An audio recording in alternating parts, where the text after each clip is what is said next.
Cold open, hook. It's day 7 of the great snack shortage. Your landlord is bartering for spare batteries with interpretive dance. The neighborhood squirrels have declared martial law over the last bag of trail mix, and you just saw a guy trying to open a can of tuna with a spork. Oh, and your prized collection of bottle caps just mysteriously vanished. Channel greeting. Hey survivors, welcome back to our channel, the hand-drawn guide to staying mostly functional when the world gets weird. Quick hook promise. Today, we're sketching exactly the most delightfully unhinged personalities you might encounter when the world goes sideways, purely for laughs and fictional preparedness. Main body, synced to hand-drawn sketches. When the fabric of civilization frays, it's not always the monsters under the bed that get you. Sometimes it's the highly eccentric person standing next to you. Let's dive into our illustrated guide to the truly, wonderfully, inconveniently human dangers. Scenario number 1, the Opportunistic Barter Baron. Picture this. The world's gone quiet, the internet is just a fond memory, and suddenly everyone's a wheeler-dealer. Check the sketch here. See this sharp-nosed fellow with a monocle fashioned from a broken CD? This is your Barter Baron.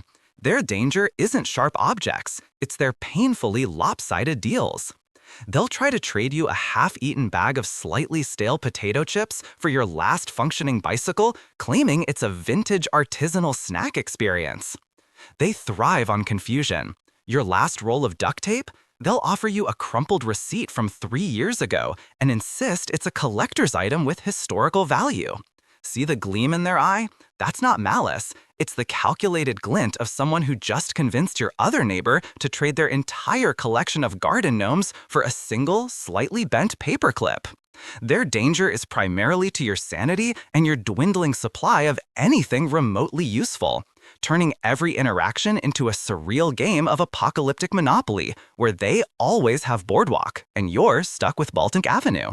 So, when the Barter Baron approaches, guard your rubber bands. They're worth more than you think. Scenario number 2, the Desperate Borrowing Brigade. Now this one's tricky. Your neighbor, usually a lovely person who waters your plants when you're away, suddenly transforms. Check the sketch. The wide, pleading eyes, the slightly disheveled look, and the unnervingly empty casserole dish in their hand. These are the Desperate Borrowing Brigade. They aren't trying to harm you, not physically. They just really need your spare shoelaces. All of them, for critical infrastructure. Their desperation manifests in bizarre requests. Could I just borrow your spare teacup collection for a morale-boosting tea party? We promise to return them eventually. Or the classic, my cat really needs to inspect your emergency supply of novelty stress balls. The danger here isn't direct confrontation, it's the relentless erosion of your personal boundaries and your dwindling supply of anything that isn't nailed down. You try to be nice, of course, you're a good person, but after the 3rd request for your only functioning toaster because toast is essential for psychological well-being, you start to reconsider the definition of neighborly love. Keep your pantry door mostly closed, and maybe don't mention your impressive collection of decorative spoons. They might just need them for scientific research. Scenario number 3, the Organized Chaos Makers. Okay, forget your typical looters with a crowbar. That's too mundane. Our post-apocalyptic world coughs up something far more efficient and peculiar. Look at the sketch. A meticulously synchronized team, all wearing slightly mismatched but matching outfits, like tutus over tactical vests. They move with military precision, but their objective? It's never what you expect. These are the Organized Chaos Makers. Their danger isn't violence, it's the bewildering, highly coordinated disappearance of incredibly niche items. They once cleared out an entire hardware store, but only took left-handed scissors and industrial-sized tubs of glitter. Another time, they flawlessly executed a raid on a bakery, but only for the sprinkles. All the sprinkles. They leave behind perfectly good bread, but not a single multicolored sugary speck. You'll find yourself utterly perplexed, staring at an empty shelf where your collection of vintage bottle openers used to be. They're not violent, but their hyper-efficient, utterly bizarre objectives can make you question reality itself. And good luck trying to open anything without a bottle opener. They are a logistical headache wrapped in a glitter bomb. Scenario number 4, the panic-driven crowd for the wrong reasons. Finally, we have the most unpredictable force, the panic-driven crowd. Now, we're not talking about a stampede for bottled water. Oh no, that would be logical. Look at the sketch, a swirling mass of wide-eyed stick figures, all animated by an invisible, absurd panic. Their danger isn't targeted, it's the sheer, hilarious, accidental chaos they create.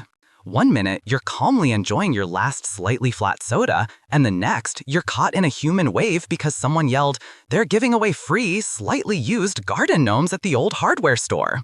Or a mass hysteria erupts over whether the local park still has functioning swings.